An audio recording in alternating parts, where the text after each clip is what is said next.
Hello friends welcome करुच्ची all classes academy रे। आज यह वीडियो रे दशम श्रेणी भूगोल बही भूसंबलर विनियोग विषय रे आलोचना करने को जाऊँगी। जहाँ होची एक 3 मार्किया विशिष्ट प्रश्न। यह बोर्ड एग्जाम रे पढ़िबार संभावित प्रश्न। प्रथमे कहूँ जी आम चैनल को नुआ आसी प्लीज सब्सक्राइब कर दियो और पाखरे थिबा बेल आइकन को टिपी ऑल कर दियो, जहाँ फल आमर एमती एजुकेशनल वीडियो प्रथमे आपण पाई परिबे। देखंतु आमे आलोचना करिबा भूसंबलर विनियोग उपरे। भूसंबलर विनियोग भूमि प्रकृतिर समस्त परिसंस्थारे थिबा समग्र जीवजगतर भार वहन करिथाए। भूमि प्रकृतिर समस्त परिसंस्थारे थिबा समग्र जीवजगतर भार परिवहन करिथाए। माने परिसंस्थारे थिबा समस्त माने मनुष्य जीव जगत जहाँ जीवजंतु जहाँ भी परिवेश अछि सब भूमि वहन करिथाए। मनुष्य भूमि को विभिन्न भाव में व्यवहार करते सेगुड़िक है मनुष्य को खाद्य वस्त्र बासगृह इत्यादि मौलिक आवश्यकता जोगाई थाए। माने भूमि मनुष्य को खाद्य वस्त्र बासगृह इत्यादि मौलिक आवश्यकता जोगाई थाए। सेकेंड पॉइंट, भूमि रे विभिन्न प्रकार कृषि कार्य करा जाय खाद्य शस्य उत्पादन करा जाय थाए। भूमि रे मनुष्य निजर कृषि कार्य करी खाद्य शस्य उत्पादन करी थाए। 3 पॉइंट, ग्राम सहर विभिन्न शिल्प केन्द्र शिक्षा स्वास्थ्य बजार प्रशासनिक अनुष्ठान इत्यादि स्थापित होता है। भूमि उपर विभिन्न ग्राम सहर शिल्प केन्द्र शिक्षा स्वास्थ्य बजार इत्यादि प्रशासनिक अनुष्ठान स्थापित होता है।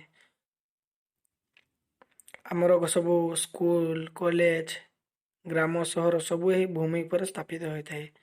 नेक्स्ट पॉइंट, विभिन्न प्रकार रास्ताघाट रेलपथ उड़ाजाहाज पड़िया सामुद्रिक बंदर और नदी बंदर केनाल इत्यादि परिवहन माध्यम निर्माण करा जायथाए।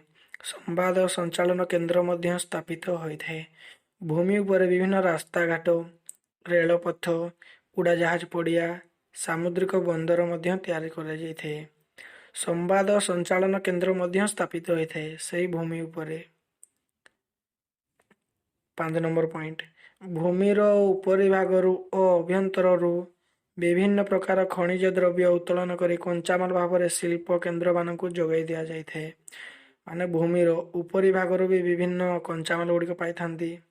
अभ्यंतररु आमर जमिति पेट्रोल किरोसिन सबु खनिज द्रव्य सुना रूपा सबु खनिज द्रव्य उत्तोलन करी कंचामाल भाव में शिल्प केन्द्र मानक जोगाई दिया जाए। भूमिर उपरी भागरु भी विभिन्न कंचामाल मिली थाए। 6 नंबर पॉइंट माने लास्ट पॉइंट, भूपृष्ठ रे थिबा अरण्य और तृणभूमि एवं सेथिरे बास करुवा प्राणी मनुष्यर विभिन्न आवश्यकता पूरण करने संगे संगे एक अनुकूल परिसंस्था सृष्टि करी विश्व जलवायु को मध्य नियंत्रण करे थाए। माने भूपृष्ठ रे अरण्य तृणभूमि विभिन्न प्रकार जंगल सेठारे बसवास करुवा प्राणी मनुष्यर विभिन्न आवश्यकता पूरण करें। जंगल आउ सेठारे बास करुवा प्राणी माने मनुष्यर आवश्यकता पूरण करें। ताहा करिबा संगे संगे अनुकूल परिसंस्था मध्य सृष्टि करें जहाँ फल विश्व जलवायु को नियंत्रण होता है। मोर जहाँ आशा कि भूसंबलर विनियोग विषय आप बुझीपारे। जहाँ भी किसी डाउट रहा कमेंट बॉक्स में मत निश्चय जनइबे।